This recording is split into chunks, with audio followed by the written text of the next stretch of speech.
What's going on, guys? Welcome along to another video. This is part 2 of me handing back my broken GT. If you haven't seen part 1, I suggest looking in the description box below or clicking the link above. Watch that video, then come back here because then you'll be able to keep part of what's going on. After the inspection company had been around to see the bike and they were happy that it was actually broken, they then went away, sent off their report to Santander. I waited a couple of days before I rang Santander just to make sure they had what they needed to have before I could push the process on to the next stage. That part being them letting know Tower Hall that the bike was ready to be collected from myself. I didn't mess about. I got Tower Hall's number on the Friday, rung them up, booked an appointment for the following Tuesday, 2-hour window slot, which is nice rather than going to be we'll be there between 9 and 5. And I can confirm they did actually turn up actually half an hour before their 2-hour window slot. When I say about making sure you keep pushing the process on every stage possible, Tower Hall called me on the Monday to then actually book me an appointment for the bike. Obviously, I'd already rang on Friday and had it booked. That just shows that would have delayed it by another couple of days. If I'd done that on each stage possible, I could have added a week or two just waiting for companies to call me back. Tuesday morning, 8:30, flatbed turned up from Tower Hall.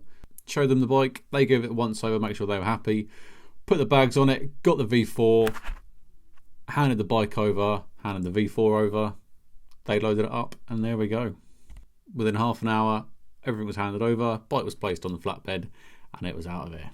I knew Tower Hall had to drop the bike off and then fill out their report and send it off to Santander, so I gave Santander a couple of days before I started ringing them and bugging them again, just to make sure they had everything they needed to start giving me my finances back. Before I go on to talking about the finances and what I've got back from Santander, I'm going to quickly cover a KTM side of it. Previously, KTM had offered me a £200 KTM Power Parts voucher. This was probably 5 or 6 months ago. A couple of more months passed of obviously the bike not being fixed. I complained again to KTM and they actually upped it to a £400 Power Parts voucher. Apart from that, they said there would be no form of compensation coming back to me.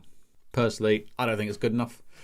A company for the size of KTM can do more than a £400 Power Parts voucher, because then that's just spending it back into their pocket. KTM deems the bike to be fixed after January, where they changed the throttle bodies, so they actually closed down my case. Obviously, bike wasn't fixed, complained again to KTM, and they've now emailed again as if I was a new customer starting off a new complaint. They've asked me to restate everything that's gone wrong. To me, this isn't good enough. You've got my email address, you've got my name, you've got the details. You can bring up the files to see everything that's going on. I shouldn't have to start the process again.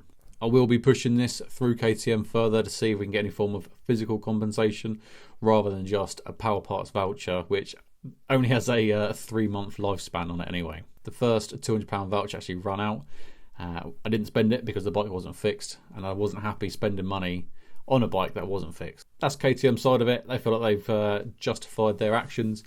It's in their policy that they won't give any compensation, so we'll see. We'll keep pushing it. This then leads us on to the finance company and what I've actually got back from them. This is probably the biggest part that most of you are actually interested in. So I had the bike for 7 months and Santander have confirmed they will not charge me for any of those months, so they are going to repay me my 7 months of PCP payment. Off to a good start. Mainly because half of that time I didn't have it in my possession anyway. Next is what they call the fair usage fees, i.e. the mileage fees.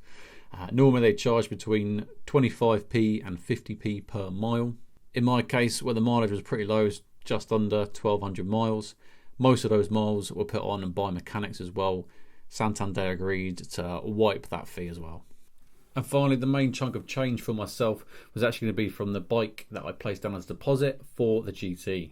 That being one of the best bikes I've ever ridden. If you haven't seen it, review's going to be in the description box below. Was my Aprilia Tuono V4 Factory 2021.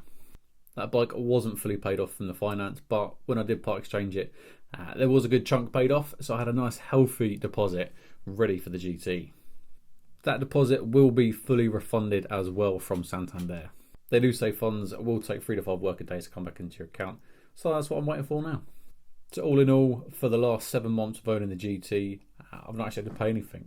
Got a deposit back, got my monthly payments back, and I haven't paid anything for the mileage. So apart from the hassle and then constantly taking it to these dealerships to get fixed and collecting it, I'm happy with the outcome of that. This has enabled me to place my deposit back down on another bike, But until I'm riding that bike away, I'm not going to let you guys know what it is. I'm going to keep it a secret, mainly because I don't want to jinx it. And I don't want to have another lemon as a bike. Hopefully this mini-series of me handing back my broken GT is going to help some of you guys out there for doing the same thing. This is the process of going through with finance on the bike. I can't speak for what it's like if you paid it in cash. Remember though, you should always go to the dealer first and then onto the finance company. Sadly, my dealership closed, so I couldn't go to them, hence why I've gone this way around. Don't forget to like this video and subscribe to the channel, because every support we get helps us out massively on this channel. And until the next video, ride safe.